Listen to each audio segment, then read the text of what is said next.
نیک بندوں کی شانوں اور کمالات کو بیان تو کرتے ہیں، سنتے تو ہیں، لیکن ان اللہ کے نیک بندوں کی جو تعلیمات ہیں ان تعلیمات پر ہم عمل نہیں کرتے۔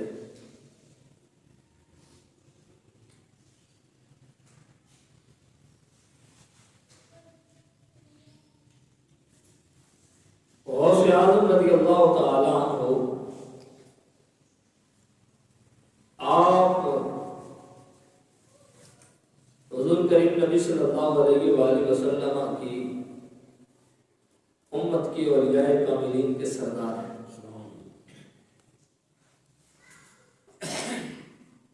اور یہ چیز ذہن کے اندر رکھیں کہ بندہ مرتبے اور مقام میں جتنا بڑا ہوتا ہے اس کا امتحان بھی اتنا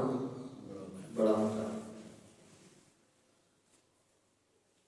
اور یہ بات اگر سمجھنی ہو تو پھر کربلا کے میدان میں امام علی مقام کا امتحان دیکھ لیجیے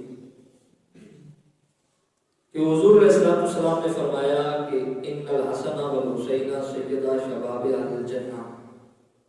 کہ میرا بیٹا حسن بھی اور حسین بھی دونوں جنتی جوانوں کے سردار ہیں۔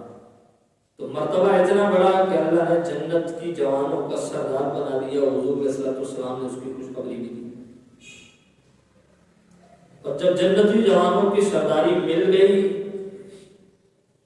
تو اس جنتی جوانوں کے سردار نے جب امتحان دیا تو کربلا کے میدان کے اندر اپنا سارا کنبہ قربان کر کے دین اسلام کی سربلندی کے لیے سب کچھ پیش کر دیا اور دنیا کو یہ بتا دیا کہ جتنا بڑا مقام ہوتا ہے امتحان بھی اتنا بڑا ہوتا ہے۔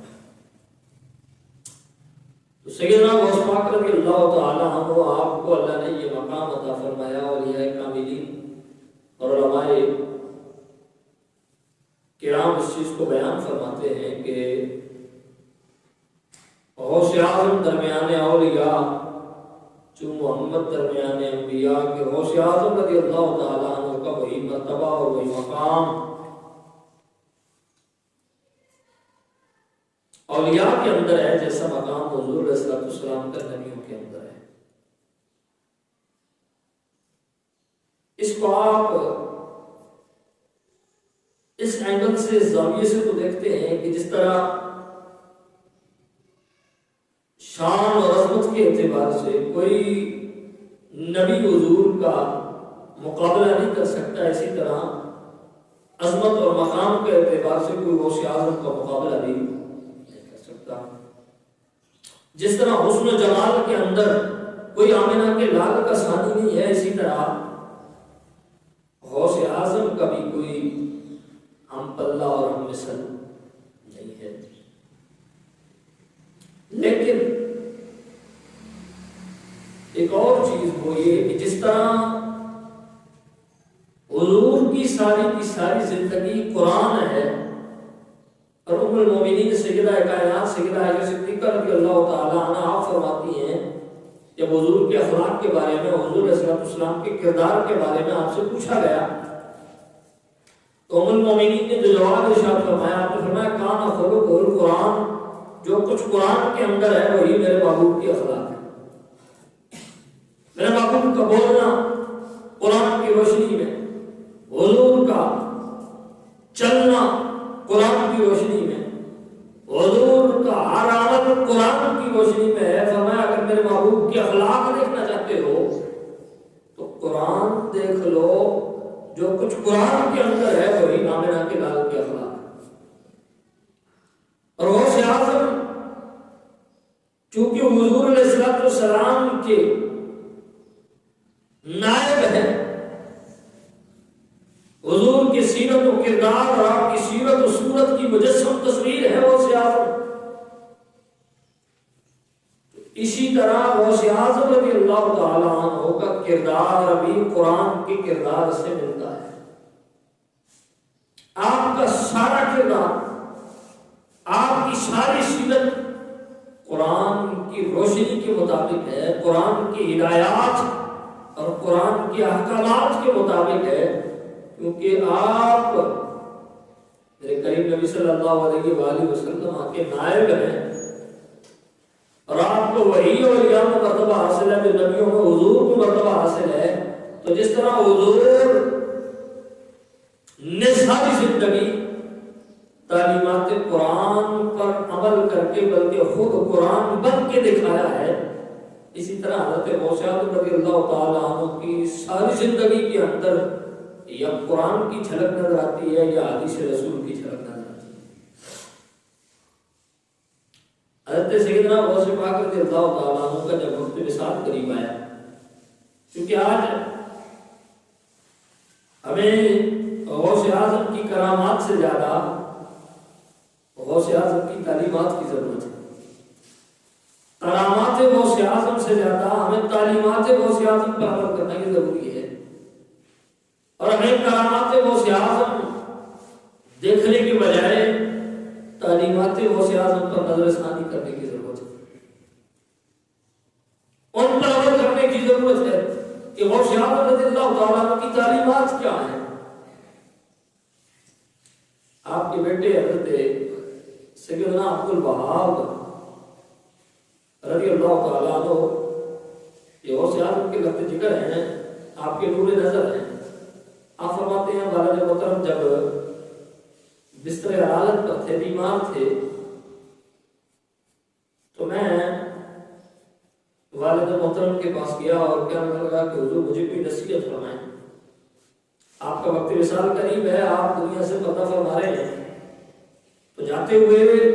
مجھے کچھ نصیحت فرماتے جائیں، کچھ تعلیمات سے ارشاد فرمائیں۔ تو سیدنا غوث پاک رضی اللہ تعالیٰ نے فرمایا کہ بیٹا متقی بن جاؤ، تقوی کی دولت کو اختیار کر لو، اللہ کے سوا کسی سے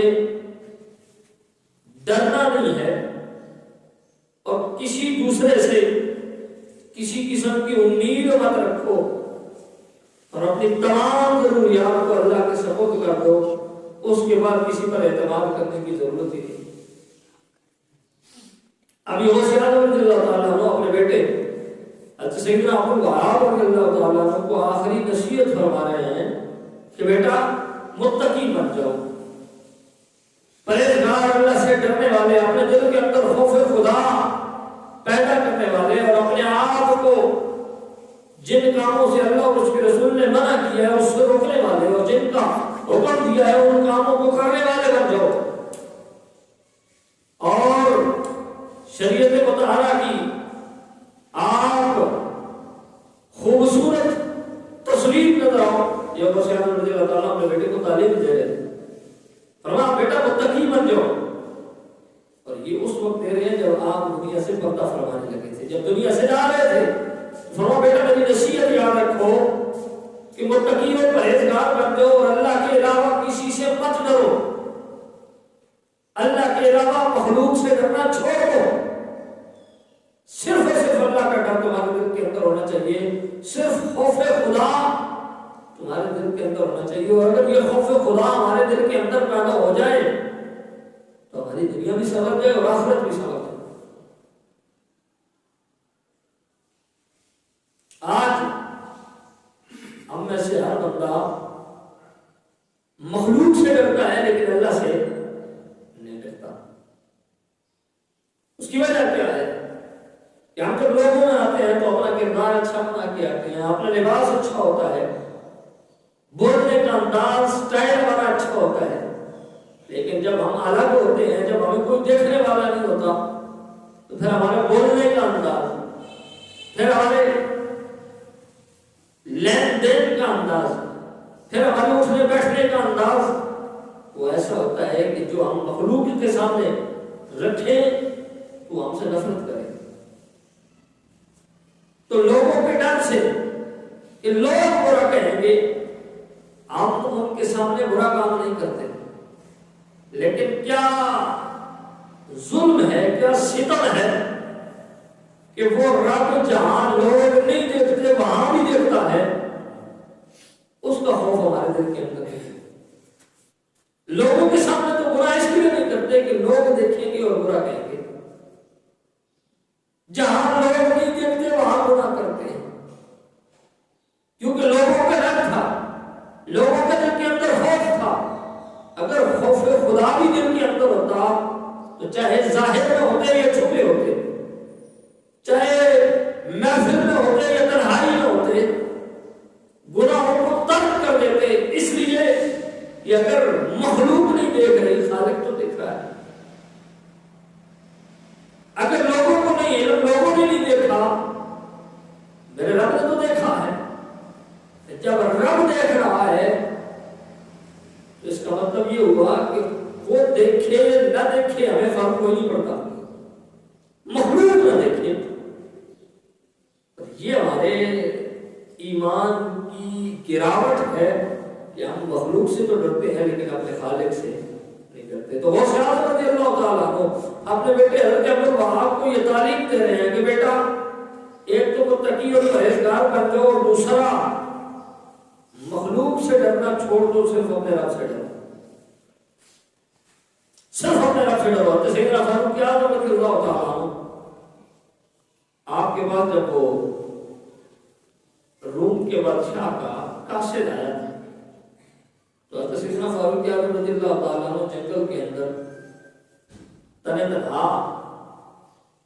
اینٹ کا سرانہ بنا کر آرام فرما رہے ہیں، آپ کی تلوار درخت کے ساتھ لٹکی ہوئی ہے۔